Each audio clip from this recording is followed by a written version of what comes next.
Language and the dominance of Hindi is another hot potato in the southern states, particularly Tamil Nadu. The report says we must abandon the one nation, one language illusion. The three language formula is a profound policy failure.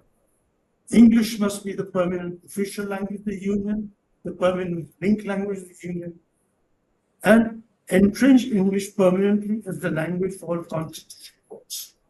Now, that is what the report wants. Give me some pros and cons for that. As to how, see, we got to carry the rest of the country with us. So, how do you think the rest of the country would react? What are the pros and cons of adapting this policy? This question of, to put it problematic, to make Hindi is the national language and everybody should learn Hindi, etc. It is not going to happen without huge political upheavals. In fact, the entire Tamil Nadu politics is based on the anti-Hindi platform, and if you're going to push it down, it's going to lead even to violence and other serious consequences. We know what happened in the anti-Hindi riots which took place in the mid '60s. Now, as far as this question of pushing Hindi right through, it is again going to be a serious setback if you push it through for the nation as such, because it will lead to so many social problems, political problems.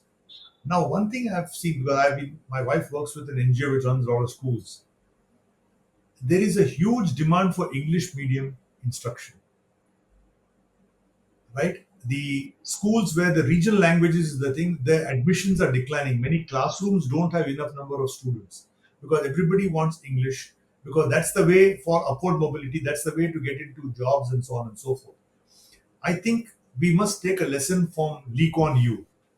When he first became prime minister, the first decision he made was English will be the language of Singapore. Though you had Chinese, Malay, and Tamils, he said if you have to come up in the world, we have to have English.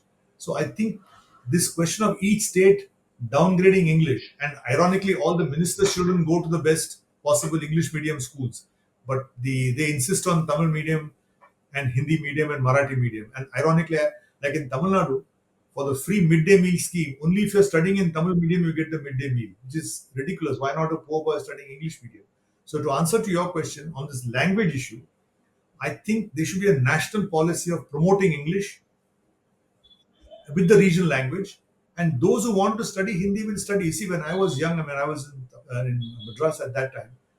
Many people joined Hindi Prachar Sabha, because if you have to appear for the civil services exam, if you want to get into a central service, knowledge of Hindi is important.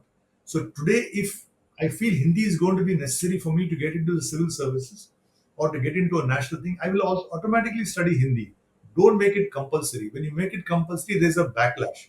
So let's just leave it to the local population. Let them read English and their local language, and Hindi can be an optional subject. That's the long-term solution, I think. You know, let's look at the country as a whole. We only have the 2011 census so far. As for that census, if you look at the five southern states, around 15% have knowledge of English as the first, second, or third language. If you look at the five largest North Indian states, they are at 3.5% in terms of knowledge of English as first, second, or third language.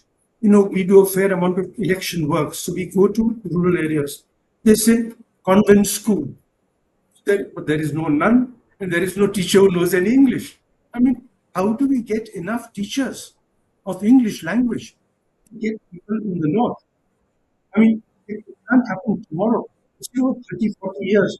Get them to a level of where they feel they can compete. Because now everything that matters nationally is done in English.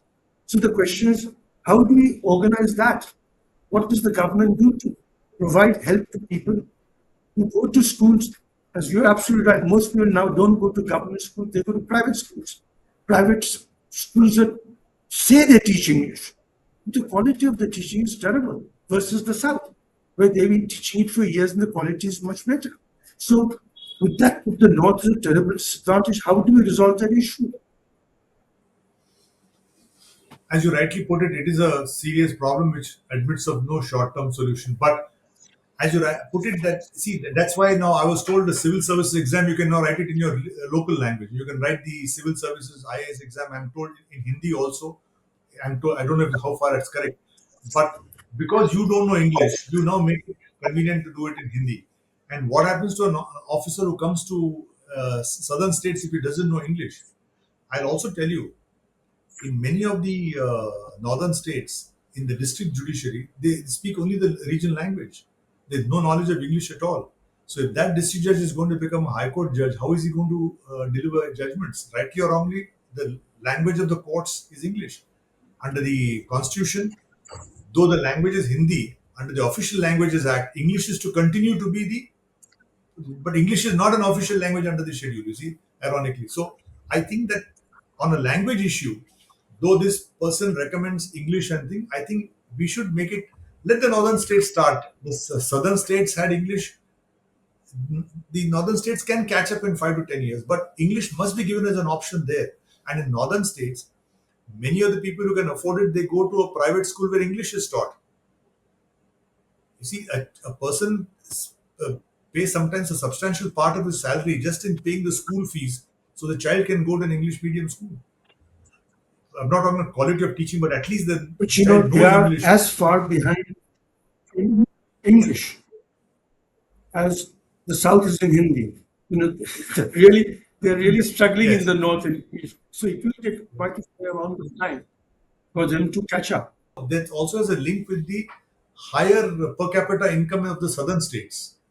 I don't know if English is a correlation, but more upward mobility, more jobs in the IT sector, more jobs in various companies will go to the people from the southern states.